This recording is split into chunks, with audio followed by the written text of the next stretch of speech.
Hi friends, எல்லாருக்கும் வணக்கம். Tips லவ்னியா சேனலுக்கு உங்களை அன்போடு வரவேற்கிறோம். டிப்ஸ் லவ்னியா சேனலுக்கு ஒரு வாட்ஸ்அப் குரூப் க்ரியேட் பண்ணியிருக்கோம். இந்த வாட்ஸ்அப் குரூப்பில் டெய்லியும் ஒரு டிப்ஸ் போஸ்ட் பண்ணிகிட்டு இருக்கோம்.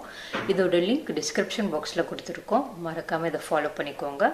இன்றைக்கி நம்ம சேனலில் ஒரு சூப்பரான ரெசிபி பார்க்க போகிறோம். சவ் சவ் பொரியல் சிம்பிளாக டேஸ்ட்டாக செஞ்சு காமிச்சிருக்கோம். வாங்க வீடியோக்குள்ளே போகலாம்.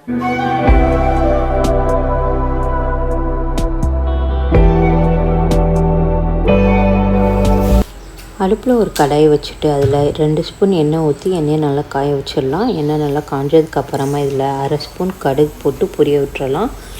1 ஸ்பூன் உளுந்து, 1 ஸ்பூன் கடலப்பருப்பு, கொஞ்சோண்டு கருவேப்பிலை, 2 பச்சை மிளகாய் போட்டு இதை லைட்டாக வதக்கி விட்டுறலாம்.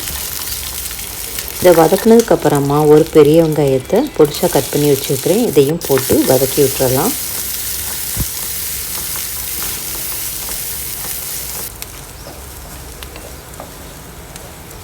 வெங்காயம் இந்த அளவு வதங்கினதுக்கப்புறமா ஒரு சவுச்சவை தோலை சீவிட்டு நடுவில் இருக்கிற விதையை எடுத்து இந்த மாதிரி பொடிசாக கட் பண்ணி வச்சுருக்கிறேன். அதை போட்டுட்டு இது கூட கொஞ்சோண்டு உப்பு சேர்த்துட்டு இதை எல்லா பக்கமும் நல்லா வதக்கி விட்டுறலாம்.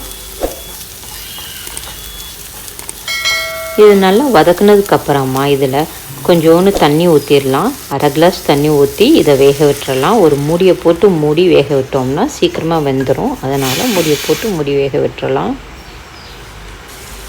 தண்ணி நல்லா வத்துற அளவுக்கு வேக விட்டுறலாம். பாருங்கள், தண்ணி எல்லாமே நல்லா வத்திருச்சு.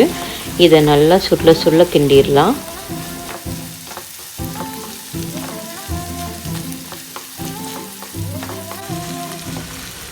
இது நல்லா கிண்ணதுக்கப்புறமா இதில் கொஞ்சம் தேங்காய் துருவல் போட்டுடலாம். தேங்காய் போட்டதுக்கப்புறமா ரொம்ப நேரம் கிளறக்கூடாது. தேங்காய் போட்டுட்டு லைட்டாக ஒரு பரட்டின உடனே நம்ம ஸ்டவ் ஆஃப் பண்ணிடணும்.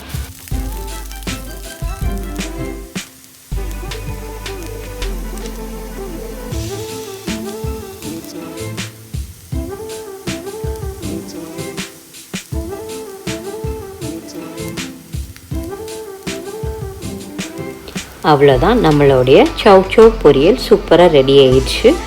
நீங்களும் இதே மாதிரி செஞ்சு பாருங்கள். செஞ்சு பார்த்துட்டு உங்களோட ஃபீட்பேக்கை மறக்காமல் எங்களோட ஷேர் பண்ணுங்கள். இன்னும் நம்ம சேனலை சப்ஸ்கிரைப் பண்ணாமல் பார்த்துட்டு இருந்தீங்கன்னா சப்ஸ்கிரைப் பண்ணி கூடவே பெல் ஐக்கனை கிளிக் பண்ணிக்கோங்க. நன்றி, வணக்கம்.